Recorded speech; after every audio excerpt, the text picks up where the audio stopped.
कहानी तकरीबन 30 साल पहले शुरू हुई थी। बहुत सारे लोग हिंदुस्तान में मुझे सोशल एक्टिविस्ट की तरह जानते हैं, लेकिन वो ये नहीं जानते कि मैं सोशल एक्टिविस्ट कब बनी और कैसे बनी।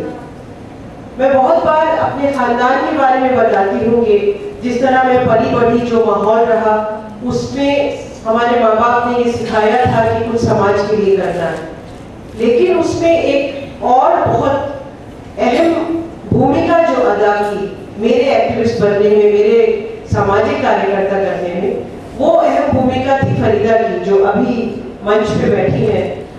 मैं फरीदा को सिर्फ मुस्लिम समाज का नहीं, अपनी भी हीरोइन मानती हूँ। एक ऐसा प्रतीक मानती हूँ जो मुसलमान लड़कियों की, औरतों की जिंदगी में एक बदलाव ला सकता है। और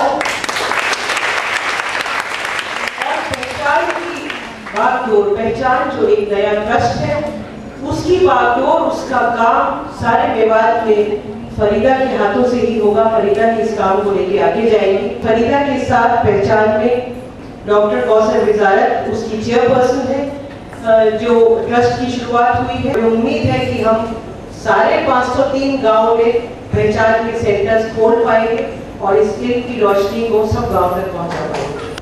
200 साल से अंग्रेजों की गुलामी के बाद जब हम आज़ाद हुए तो हमारे हुक्मरानों ने कुछ वादे किए थे और हमारे संविधान में ये वादे आवाम की ज़रूरत को पूरी करने के लिए किए गए थे, लेकिन ये वादे सिर्फ वादे ही रहे और कुछ भी नहीं हुआ। कि पिछले 64 साल से हम इन वादों पर जी रहे हैं, लेकिन इसका कोई भी इम्प्लीमेंटेशन नहीं हुआ है। हालांकि हमारी गवर्नमेंट ने बहुत सारी स्कीमें चला रखी हैं, लेकिन किसी को ये नहीं पता होता कि कहाँ तक ये स्कीमें गाँव तक पहुँचती हैं और इनके कितने फायदे लोग उठा पाते हैं। जो कुछ मेरे साथ हुआ उस तरह कभी किसी लड़की के साथ ना हो। सारी लड़कियाँ पढ़ाई लिखी हैं और तकरीबन कम से कम 18 साल की उम्र में उनकी शादियाँ हों, वो कुछ पढ़ना लिखना चाह रहे हैं या कुछ एग्जाम में हाई स्कूल 12th क्लास जो होगी, और वो सारी चीज़ें जो एक लड़की जो हमारे समाज में होता है, वो उनके सामने जिस तरह की परेशानियाँ आए जो हमारे सामने आई, कम से कम वो लड़कियाँ उन परेशानियों का सामना मतलब अच्छे से सामना कर सकें, क्योंकि समाज को बदलने की कोशिश तो हमेशा से रही है और आगे भी रहेगी और अभी भी जारी है। हम भी कोशिश कर रहे हैं, लेकिन बहुत सारी जो शादी के बाद इतनी सारी परेशानियाँ आती हैं। एक पढ़ी लिखी लड़की जिस तरह वो सारा कुछ फेस कर सकती है, शायद जो कम पढ़ी लिखी लड़की या अनपढ़ लड़की वो सारा मुकाबला नहीं कर सकती। मैं शबनम हाशमी को मुबारकबाद देता हूँ कि वो एक पहचान देने के लिए उन्होंने कोशिश की है उन बच्चियों को जो कि अभी तक महरूम हैं उन तमाम फायदों से जो कि उनका बुनियादी हक है। तो हमारी स्ट्रगल ये रहेगी, क्योंकि मैं हरियाणा की प्रभारी हूँ, हरियाणा में देखती हूँ, सेहत का विभाग में देखती हूँ, औरतों और बच्चों के हालात में देखती हूँ। हमारी कोशिश ये होगी हरियाणा के लिए, सेहत के लिए जिसमें मर्द औरत सब शामिल हैं, और औरतों और बच्चों के लिए हम सरकार की तरफ से जोर लगाएंगे, राज्य सरकार की तरफ जोर लगाएंगे। अब परसों की जो रिपोर्ट है वो जाएगी राज्य सरकार के पास कि हमने वहाँ क्या देखा, और ये और जो हमने देखा उसमें 60 साल पहले जो देखा और कल जो देखा हमने, एक गांव जिसका नाम है मालव गांव, आप जानते हैं नून डिस्ट्रिक्ट में है, वहाँ के उसमें हालात में फर्क क्यों नहीं था, ये सवाल हम सरकार राज्य सरकार से पूछेंगे।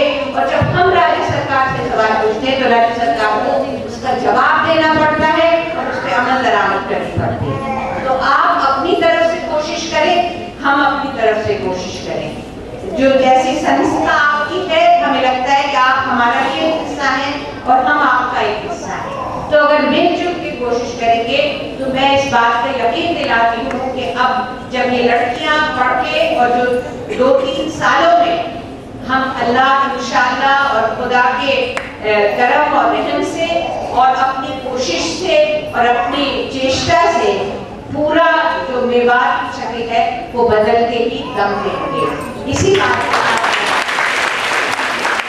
पहचान के माध्यम से लड़ाई लड़ रहे हैं। कुछ बच्चे हम लोग मैट्रिक कराया है और आगे भी कराने के हम सेंटर खोलने का हमारा जो है शहीदाबाजी का जैसे विजिट कराया और शहजा जी का विजिट कराया। हम अपना दोनों तरह से संघर्ष कर रहे हैं, तालीम पे भी और अपने हक़ पे भी और अपने उसके लिए। जैसे कि अभी सरगम बाजी के साथ मैं उनका बहुत बहुत शुक्रिया अदा करता हूँ। उनके साथ अभी परसों जो हमारी मेवात के गोपालगढ़ क्षेत्र गोपालगढ़ कस्बे में एक हादसा हुआ है, इस तरह के उनमें भी हमें पहचान से बहुत बड़ा सहयोग मिलता है। एक ऐसा इलाका रहा है जहां पर कोई भी अच्छी चीज, कोई भी फैसिलिटी, कोई भी बुनियादी चीज मांगने से कभी नहीं मिली। हर उस एक चीज को छीनना पड़ा है हमें, जो हमारे लिए बेहद बेहद जरूरी है। इस कार्यक्रम को हम आगे बढ़ाते हुए हम चाहते हैं कि पिछले कई सालों से हम मेवात जैसे गाँव में काम कर रहे हैं, वहाँ की बच्चियों से, वहाँ के भी खवातीनों से हम कुछ सुनना चाहें।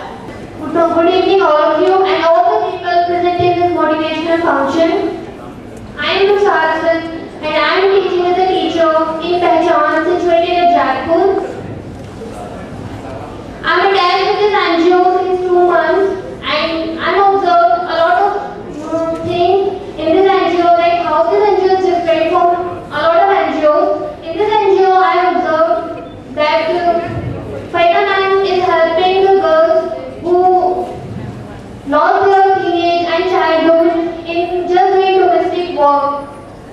अस्सलामुअलैकुम, मेरा नाम रक्षा है, मैं जयपुर के पहचान सेंटर में पढ़ती हूँ। मैं भी इसी साल पहचान सेंटर से 10th क्लास की तैयारी कर रही हूँ। मैं ये सोचती हूँ कि लड़कियों के लिए पढ़ना बहुत ज़रूरी है, क्योंकि वो पढ़ लिख कर अपने हक के लिए लड़ सके, अपने साथ में हर न्याय और अन्याय के बारे में सोच, अपने अन्याय और अन्याय का हिसाब रख सके। Good afternoon all of you. My name is Fauziya Akhtar और मैं 10th क्लास की स्टूडेंट हूँ। मैं पहचान ट्रेनिंग सेंटर से पिछले 5 महीनों से जुड़ी हुई हूँ और मैं आप सभी से ये रिक्वेस्ट करती हूँ कि आप सब एजुकेशन के लिए अपने बच्चों को ज़्यादा से ज़्यादा एजुकेशन दें और उन्हें पढ़ाई से पीछे ना हटाएं। आजकल के पेरेंट्स लड़कों को ज़्यादा इम्पोर्टेंस देते हैं और लड़कियों को बहुत कम। मैं ये चाहती हूँ कि लड़कों और लड़कियों को समान माना जाए, क्योंकि हमारे देश में समान अधिकार है।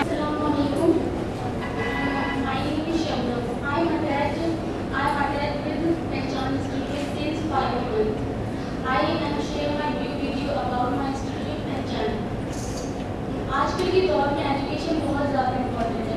पहले ज़माने में लड़कियों को प्रॉपर एजुकेशन नहीं मिलती थी। मेरा नाम मानिपुर है, मैंने अपनी 10th कंप्लीट पहचान से की है और मैं चाहती हूँ, जैसे मैंने अपनी 10th कंप्लीट की है, इसलिए मैं चाहती हूँ जितने भी यहाँ पेरेंट्स बैठे हुए अपने बच्चों को पढ़ाएँ और आगे बढ़ाएँ, क्योंकि पढ़ना लिखना हमारी ज़िंदगी में बहुत ज़रूरी होता है। कि हम चाहते हैं कि पढ़ने से हम ना पढ़ें तो कैसा लगता है कि अगर हम नहीं भी जाएंगे तो पूछेगा कोई कि आपने कौन सी क्लास पास की, तो हम बोलेंगे हमने नहीं पढ़ा।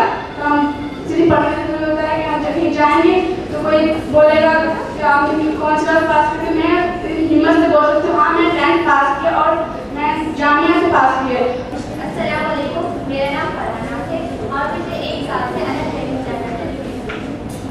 आज मैं 10th कंप्लीट कर चुकी हूँ। मैंने मेरे साथ 14 लड़कियां हैं, वो सभी 10th कंप्लीट कर चुकी हैं और हम जो आज 10th कंप्लीट अपने आपको कह रहे हैं वो हम अपनी मेहनत और की कोशिश के जरिए सब हो रहा है। मैं इसे अपने दहेज सिस्टम का शिकार करना चाहूँ और अपने हम चाहते हैं कि वैसे 8 लड़कियों को हम सर्टिफिकेट से नवाजें। हम आमंत्रित करते हैं हमारे बीच मंच पर जो हमारे मेहमान हैं डॉक्टर सैदा हामिद जी और कौशल विजय जी, आप आएँ और अपने हाथों से इन बच्चियों को सर्टिफिकेट से नवाजें।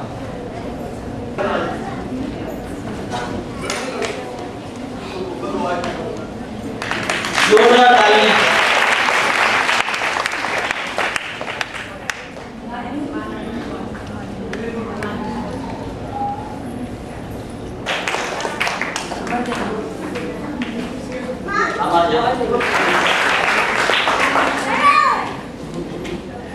शागिर्दों की शागिर्द को दी